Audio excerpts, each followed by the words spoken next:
कल हमने डिस्कस किया था कैपेसिटर की कॉम्बिनेशन के बारे में कि कॉम्बिनेशन ऑफ कैपेसिटर्स क्या होती है या कॉम्बिनेशन ऑफ कैपेसिटर्स जो बेटा किसको कहा जाता है उसके बारे में हमने कल डिस्कस किया था।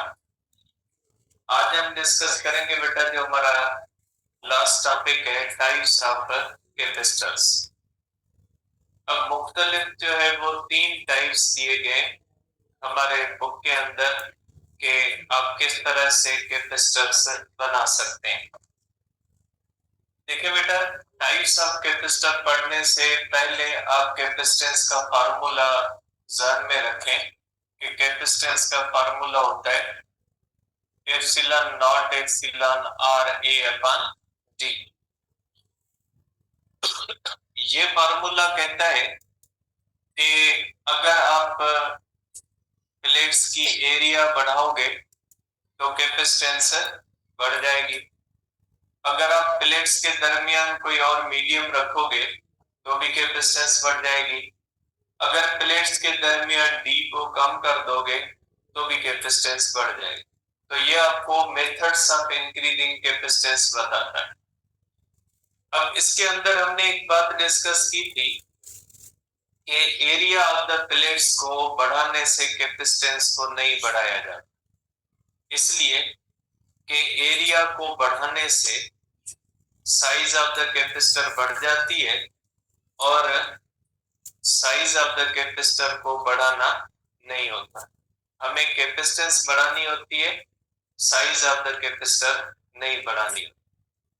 अब एक ऐसा कैपेसिटर बनाया जाता है जिसमें साइज ऑफ द कैपेसिटर को बढ़ाया भी जाता है, लेकिन एरिया ऑफ द कैपेसिटर को बढ़ाया जाता है without increasing size of the capacitor. ये एक ऐसा मेथड है जिस मेथड के अंदर एरिया ऑफ द प्लेट्स जो होती है वो तो बढ़ जाती है लेकिन साइज ऑफ द कैपेसिटर नहीं बढ़ती। अब ये कैसे होता है ये हम पढ़ेंगे मल्टी प्लेट कैपेसिटर में बेटा। तो हमारे पास पहला होता है बेटा मल्टी प्लेट कैपेसिटर। देखिए बेटा, मल्टी प्लेट कैपेसिटर क्या होता है बेटा? uses a number of plates more than 2 बेटा। 2 से ज्यादा इसके अंदर प्लेट्स होती है। अब इसके अंदर क्या होता है बेटा कि अगर आपके पास नंबर ऑफ प्लेट्स है n, तो नंबर ऑफ कैपेसिटर्स कितना बन जाता है इज इक्वल टू n-1। ये ऐसे बनाया जाता है बेटा। इसमें क्या किया जाता है बेटा कि अगर हम इस प्लेट को इस तरह से अगर इतनी बड़ी प्लेट को इस्तेमाल करेंगे तो कैपेसिटर बड़ा हो जाएगा। ठीक है, कैपेसिटर की साइज क्या हो जाएगी? बड़ी हो जाएगी। अब इसको एक और तरीके से किया जाता है। इसको क्या किया जाता है? इसको मल्टी प्लेट बनाया जाता है। इस तरह से आप कह लें कि इसको स्मॉल प्लेट्स के अंदर तकसीम किया जाता है बेटा।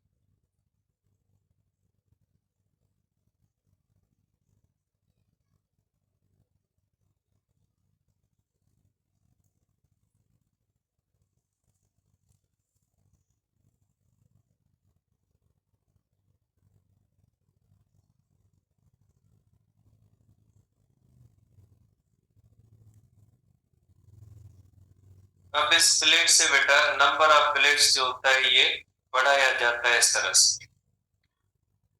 इस प्लेट को, पूरी प्लेट को पतली प्लेट्स के अंदर तकसीम किया जाता है इस तरह से।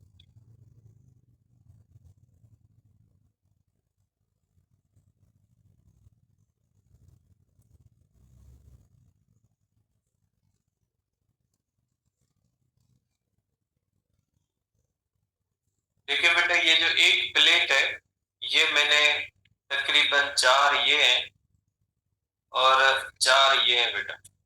मीन्स इसको मैंने 8 प्लेट्स के अंदर तकसीम कर दिया बेटा इस तरह से। ठीक है, इस तरह से 8 प्लेट्स को इस तरह से रखा जाता है बेटा। 8 प्लेट्स होती है, तो ये जो एक प्लेट थी बेटा, ये 8 प्लेट्स के अंदर जो है वो आप कह सकते हैं कि इस तरह से 8 प्लेट्स के अंदर तकसीम हो गई। तो ये जो अकेला कैपेसिटर था ये किसमें चेंज हो गया बेटा? मल्टी प्लेट कैपेसिटर के अंदर। और एक प्लेट और दूसरी प्लेट के दरमियान डाइलेक्ट्रिक भी रखा जाता है, और वो डाइलेक्ट्रिक जो होता है वो वेक्स्ड पेपर भी रखा जाता है या मीका भी रखा जाता है, मुख्तलिफ चीजें रखी जाती है। वो डिपेंड करता है कैपेसिटर की क्वालिटी पे।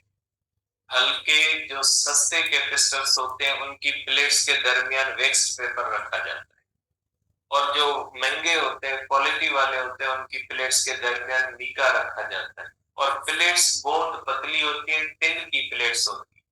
अब इनकी अभी भी कहोगे आप एरिया तो बड़ी है, इसकी एरिया को कम ऐसे किया जाता है, इसको फोल्ड किया जाता है इस तरह से। इस तरह से फोल्ड किया जाता है बेटा, और कंप्रेस कर दिया जाता है, तो इसकी साइज क्या हो जाती है? और भी छोटी हो जाती है। तो इस तरह से आप कह सकते हैं कि मल्टी प्लेट कैपेसिटर का मकसद है कि उसके अंदर प्लेट्स की तादाद हम क्या कर देते हैं? बढ़ा देते हैं। प्लेट्स की तादाद बढ़ने से ओवरऑल एरिया क्या हो जाती है?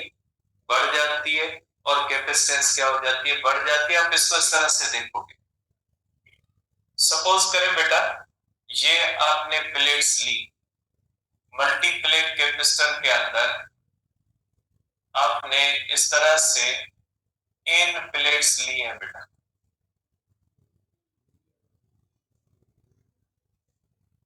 आपने बेटा यहाँ पे एन प्लेट्स ली हैं, इस तरह से ये जो है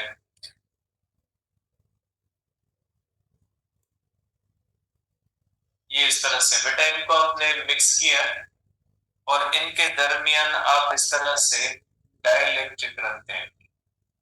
ये रेड कलर का आप समझे कि डाइलेक्ट्रिक है इनके दरमियान। ये ब्लू प्लेट्स है बेटा, और ये जो होती है इनके दरमियान ये डाइलेक्ट्रिक, रेड कलर का डाइलेक्ट्रिक। हम क्या करते हैं बेटा, इन प्लेट्स को आपस में कनेक्ट करते हैं।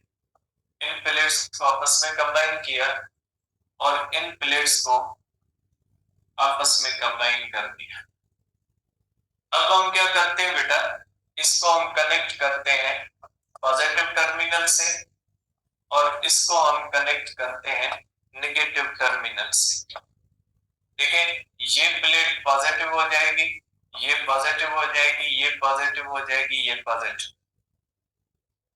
और ये जो होगी बेटा, ये प्लेट नेगेटिव हो जाएगी, ये जो प्लेट है बेटा नेगेटिव हो जाएगी, और ये प्लेट जो होगी नेगेटिव हो जाएगी। मीन्स आपने कितनी प्लेट्स इस्तेमाल की है बेटा? 7 प्लेट्स इस्तेमाल की है। उसमें 4 जो है वो पॉजिटिव प्लेट्स बन गई, और 3 क्या बन गई बेटा? 3 बन गई नेगेटिव। अब इनका इस तरह से बेटा पॉजिटिव और नेगेटिव ने मिला के एक कैपेसिटर बनाया, और इस पॉजिटिव और नेगेटिव ने मिलकर दूसरा कैपेसिटर बनाया, इस पॉजिटिव और नेगेटिव ने मिलकर तीसरा कैपेसिटर बनाया, इस पॉजिटिव और नेगेटिव ने मिलकर चौथा कैपेसिटर बनाया, इस पॉजिटिव और नेगेटिव ने पांचवा कैपेसिटर बनाया, इस पॉजिटिव और नेगेटिव ने छठा कैपेसिटर बनाया। अगर आप 7 प्लेट्स इस्तेमाल करोगे तो उनमें से कितने कैपेसिटर बनेंगे बेटा? 6। अगर 7 प्लेट्स आप इस्तेमाल करते हो तो कैपेसिटर कितने बनते हैं बेटा? 6। अगर आप 8 प्लेट्स इस्तेमाल करते हैं कैपेसिटर कितने बनते हैं? 7 बेटा। और आप कहोगे कि ये जैसे 6 कैपेसिटर आपस में पैरेलल कंबाइन। इन 6 कैपेसिटर को हम किस तरह से समझते हैं? आप कहोगे कि जो है वो n-1 capacitors are in parallel, ये एक दूसरे के पैरेलल माने जाते हैं, और हर एक की कैपेसिटेंस बराबर होती है बेटा। हर एक की कैपेसिटेंस बराबर होती है और हर एक की कैपेसिटेंस होती है epsilon R A upon D. ठीक है, अब अगर आपके पास पैरेलल है तो इक्विवेलेंट कैपेसिटेंस होती है एनसी। कल किया था मैंने, आपको कहा था कि अगर इक्वल कैपेसिटर, आप कह लें ये इस तरह की कॉम्बिनेशन है जैसे आपने 7 कैपेसिटर को पैरेलल कंबाइन किया, ये सेम रिप्लेसमेंट है इसकी बेटा। आप कह सकते हैं जैसे 7 कैपेसिटर पैरेलल में आपने कंबाइन किया। ठीक है, तो टोटल इक्विवेलेंट कैपेसिटेंस हो जाएगी 7 epsilon naught epsilon R A upon D. इस कॉम्बिनेशन की टोटल कैपेसिटेंस इतनी होती है। ठीक है, आप कह सकते हैं कि इस टोटल कॉम्बिनेशन की जो इक्विवेलेंट कैपेसिटेंस होती है ये हो जाती है n-1 into capacitance of any one capacitor. तो ऐसा कैपेसिटर जो इस तरह से दो से ज्यादा प्लेट्स का बने, ऐसे कैपेसिटर को हम क्या कहेंगे? ऐसे कैपेसिटर को हम कहेंगे पैरेलल प्लेट कैपेसिटर। अब अगर मैं आपको इसका एग्जांपल दूं एक, क्या बताएं इसमें कितने कैपेसिटर बनते हैं? अगर मैं आपको दूं इस तरह से क्वेश्चन कि बेटा ये इस तरह से हमारे पास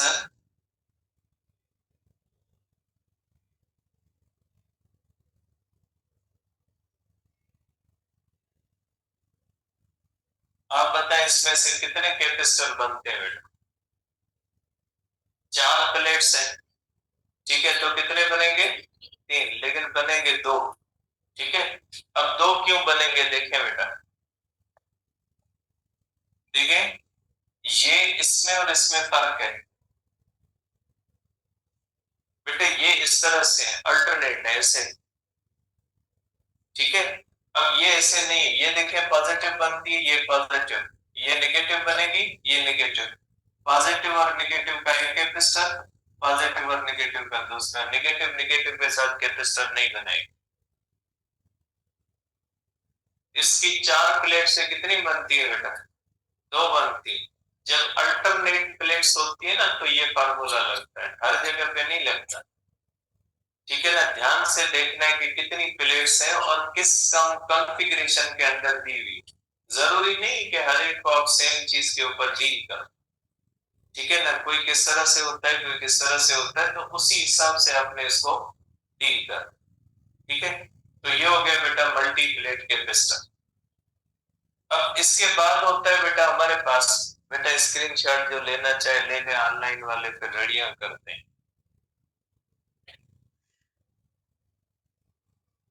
अब इसके बाद होता है बेटा जो दूसरा होता है वो होता है वेरिएबल कैपेसिटर।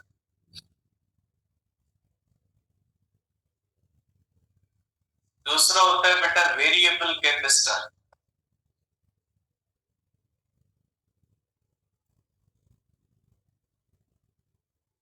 देखिए बेटा, वेरिएबल कैपेसिटर ऐसा कैपेसिटर होता है जिसकी कैपेसिटेंस को चेंज किया जा सकता है। तो ऐसा कैपेसिटर जिसकी कैपेसिटेंस को चेंज किया जा सके, तो ऐसे कैपेसिटर को हम क्या कहेंगे बेटा? ऐसे कैपेसिटर को हम कहेंगे वेरिएबल कैपेसिटर। सपोज करें बेटा कैपेसिटर का यह फार्मूला देखें। कैपेसिटर का फार्मूला होता है बेटा epsilon naught epsilon R A upon D बेटा। इसका मकसद है कि अगर कैपेसिटर की एरिया चेंज करो तो भी कैपेसिटेंस चेंज हो जाएगी, और कैपेसिटर की सेपरेशन चेंज करो तो भी चेंज हो जाएगी। मॉडर्न डे टेक्नोलॉजी के अंदर इसको हम इस्तेमाल कर रहे हैं बेटा। अगर सपोज करें आपने कीपैड देखा है कंप्यूटर का, कीबोर्ड जो होता है बेटा, इसके अंदर इस तरह से कीज लगी होती है, मुख्तलिफ उसके ऊपर लिखता है। असल में ये क्या होता है, ये अंदर कैपेसिटर है, इसकी एक प्लेट अंदर होती है और दूसरी प्लेट के ऊपर इस तरह से की वाला बटन लगा होता है इस तरह से। ठीक है, अब जब आप इसको प्रेस करते हो तो ये नीचे होता है बेटा, नीचे होगा तो ये स्पेस क्या हो जाएगा? कम हो जाएगा, डी क्या हो जाएगी, चेंज, डी चेंज होगी तो कैपेसिटेंस क्या हो जाती है, चेंज। तो हम जब भी कीबोर्ड के अंदर कोई भी की प्रेस करते हैं तो ये जो की होती है कैपेसिटर है, और सिस्टम रखा होता है कंप्यूटर के अंदर कि अगर ये की प्रेस होती है तो सामने वो उसी हिसाब से जो है वो रेस्पॉन्ड करते हैं। तो ये वेरिएबल कैपेसिटेंस ये इस्तेमाल हो रहा है यहाँ पे। लेकिन आपके बुक में पुराना एक वेरिएबल कैपेसिटर दिया गया था जो इस्तेमाल होता था रेडियो के अंदर, क्योंकि बुक अपना पुराना लिखा हुआ है तो रेडियो वाला दिया गया है। अब इसके अंदर ये इस एरिया का मकसद समझे, इस एरिया का मकसद क्या है देखें। सपोज करें बेटा आपके पास दो प्लेट्स हैं और हर प्लेट की एरिया 1 मीटर स्क्वायर है। ये एरिया 1 मीटर स्क्वायर है। अब अगर इसकी कैपेसिटेंस आप कैलकुलेट करोगे ना, एप्सिलॉन नॉट एप्सिलॉन आर, तो एरिया 1 रखोगे अपॉन डी, क्योंकि टोटल एरिया आमने सामने। अब इसको इस तरह से देखें, सपोज करें ये इस तरह से प्लेट है और दूसरी प्लेट इस तरह से, इसकी एरिया भी 1 मीटर स्क्वायर है, इसकी एरिया भी 1 मीटर स्क्वायर। फर्क क्या है बेटा, इसकी पूरी एरिया आमने सामने, इसकी सिर्फ आधी एरिया आमने सामने। इसको हम कहते हैं इफेक्टिव एरिया, कि आमने सामने वाली एरिया कितनी है। तो इसकी कैपेसिटेंस कितनी हो जाएगी बेटा, हाफ डी। इसकी देखें एरिया प्लेट्स की वही है, लेकिन आमने सामने वाली एरिया क्या है, चेंज है। अगर आमने सामने वाली एरिया चेंज होगी तो कैपेसिटेंस क्या हो जाएगी, चेंज। इसको हम कहते हैं इफेक्टिव एरिया जो होती है, इफेक्टिव एरिया जो होती है वो चेंज हो गई। ठीक है, तो इफेक्टिव एरिया को चेंज करने से भी आप क्या कर सकते हैं, कैपेसिटेंस चेंज कर सकते हैं। और यही इस्तेमाल किया जाता था रेडियो के अंदर। देखिए बेटा, रेडियो के अंदर दो जो है वो बटन होते थे। एक ऐसा बटन होता था जो वॉइस को कम ज्यादा करता है, जैसे ये अपने पास भी है, ये जो होता है इसको वॉइस को कम ज्यादा करता है। ये जो वॉइस को कम ज्यादा करता है ना बटन, ये वेरिएबल रेजिस्टर है। अगर हम रेजिस्टेंस कम कर देंगे वॉइस बड़ा हो जाएगा, रेजिस्टेंस ज्यादा कर देंगे वॉइस कम हो जाएगा। ये फैन के अंदर जो डिमर लगा होता है ये वेरिएबल रेजिस्टर है। रेजिस्टेंस बढ़ा देते हो फैन की तरफ करंट कम जाएगा, स्लोली रोटेट करेगा। रेजिस्टेंस कम कर दोगे फैन की तरफ ज्यादा करंट जाएगी, वेरिएबल रेजिस्टर है। लेकिन रेडियो के अंदर एक और बटन था जिसको घुमाने से स्टेशन चेंज होती थी। वो जो स्टेशन को चेंज करने वाला जो बटन होता है ना, वो होता था वेरिएबल कैपेसिटर। अब वो कैसे काम करता था, दो बुक्स दे दे इक्वल साइज के, दो बुक्स और दूसरा बायो का दे दे। देखिए बेटा, सपोज करें ये दो प्लेट्स हैं, जब ये इस तरह से आमने सामने है तो टोटल एरिया क्या है बेटा, ये इस तरह से टोटल एरिया इफेक्टिव है, टोटल एरिया आमने सामने। रेडियो के अंदर क्या होता था, इस तरह से एक लगा होता था, एक प्लेट फिक्स होती थी और दूसरी प्लेट के अंदर बटन लगा होता था, और बटन जो होता था वो इस प्लेट के साथ अटैच होता था। जब बटन को घुमाया जाता था, इस तरह से बटन को घुमाया जाता था, तो ये प्लेट क्या करती थी, रोटेट करती थी। अब देखें, अगर इस तरह से है, एक प्लेट को मैं रोटेट नहीं करवाता, दूसरी प्लेट को इस तरह से घुमाता हूं, तो इनकी आमने सामने एरिया क्या हो जाती है, चेंज हो जाती है। और एरिया के चेंज होने से कैपेसिटेंस क्या हो जाती थी, चेंज हो जाती थी, और स्टेशन क्या होती थी, उसका सिस्टम था चेंज होता।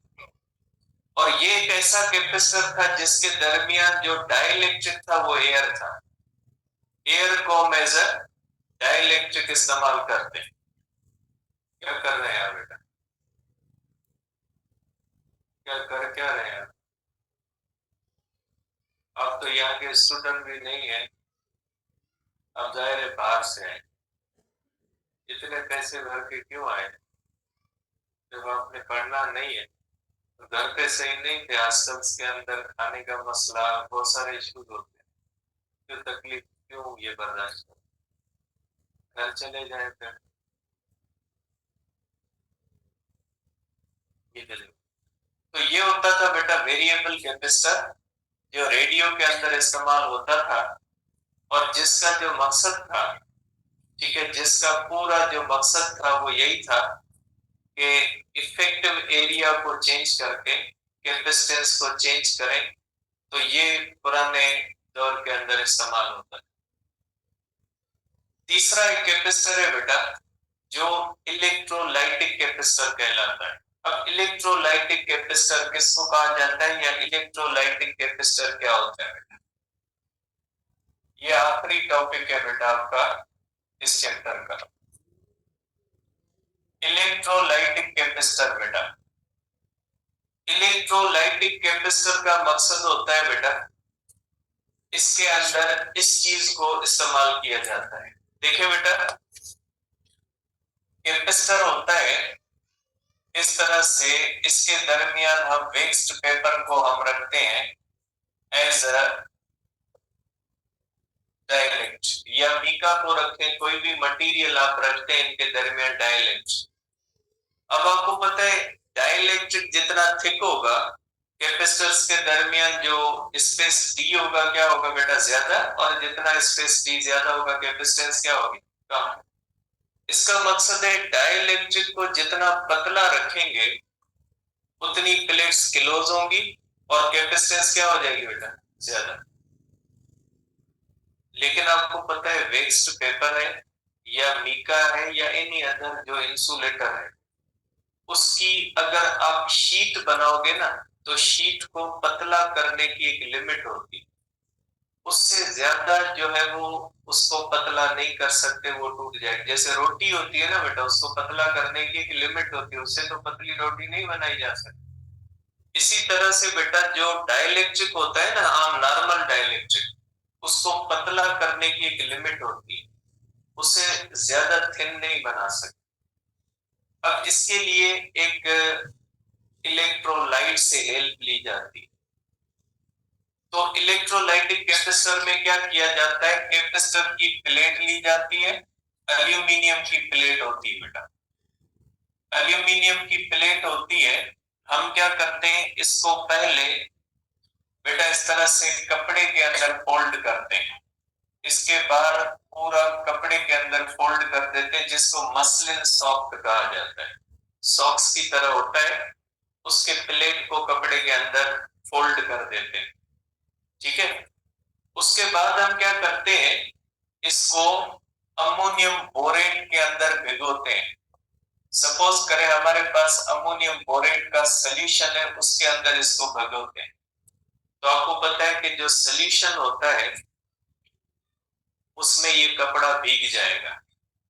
जैसे कोई भी कपड़ा होता है पानी, ऐसे तो एल्यूमिनियम की प्लेट अगर पानी के अंदर डालोगे तो वो तो भीगेगी नहीं, लेकिन अगर कपड़ा उसके ऊपर है और उसको पानी में डालोगे तो कपड़ा जो है वो भीग जाएगा और वो उसके साथ प्लेट के साथ चिपक जाएगा।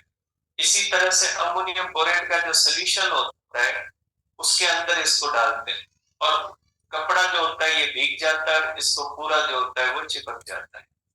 उसके बाद क्या किया जाता है, उसके बाद क्या, इसको पॉजिटिव चार्ज देते हैं प्लेट को, और प्लेट को पॉजिटिव चार्ज देंगे तो ये जो अमोनियम बोरेट का सॉल्यूशन कपड़े के ऊपर लगा हुआ है ना, इसके दरमियान और इस पॉजिटिव प्लेट के दरमियान, क्योंकि पॉजिटिव चार्ज देने के बाद ये पॉजिटिव हो जाएगी, रिएक्शन होगा, और इस रिएक्शन का नतीजा ये होगा कि ये जो प्लेट होती है ना, इस प्लेट के ऊपर, ये जो प्लेट होती है इस प्लेट के ऊपर बिल्कुल जो है वो बाहर, आप कह सकते हैं कि इस प्लेट के बाहर एक पतली सी ऑक्साइड की लेयर बन जाती है, और ये जो ऑक्साइड की लेयर होती है ना, ये प्लेट इसके अंदर आ जाती है, ठीक है। ये बिल्कुल एक थिन, बहुत पतली लेयर इसके ऊपर बन जाती है ऑक्साइड की।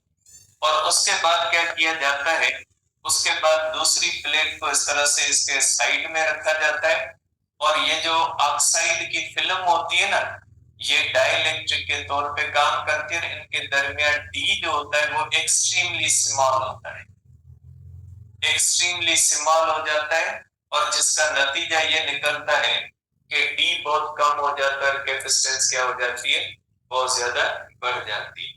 तो यहाँ पे ऑक्साइड की जो थिन फिल्म होती है ना, उसको डाइलेक्ट्रिक के तौर पे इस्तेमाल करते हैं। नतीजे में ये होता है कि प्लेट्स के दरमियान जो ये ऑक्साइड की थिन फिल्म होती है, इसकी एक्सट्रीम थिननेस की वजह से डी बहुत कम हो जाता है, कैपेसिटेंस क्या हो जाती है, बढ़ जाती है। अब ऐसा कैपेसिटर जो होता है ना, उसके अंदर एक मसला है। मसला ये होता है कि ये जब कैपेसिटर बनता है तो इसके अंदर पॉजिटिव प्लेट के ऊपर निशान पॉजिटिव का दिया जाता है और निगेटिव के ऊपर निगेटिव का, क्योंकि जो पॉजिटिव प्लेट होती है उसने रिएक्शन किया हुआ है अमोनियम क्लोराइड के साथ। अब जब इस कैपेसिटर को हम इस्तेमाल करेंगे ना, गलती के साथ अगर हमने इसको निगेटिव के साथ कनेक्ट कर दिया ना, तो रिएक्शन रिवर्स हो जाएगा और कैपेसिटर खराब हो जाएगा।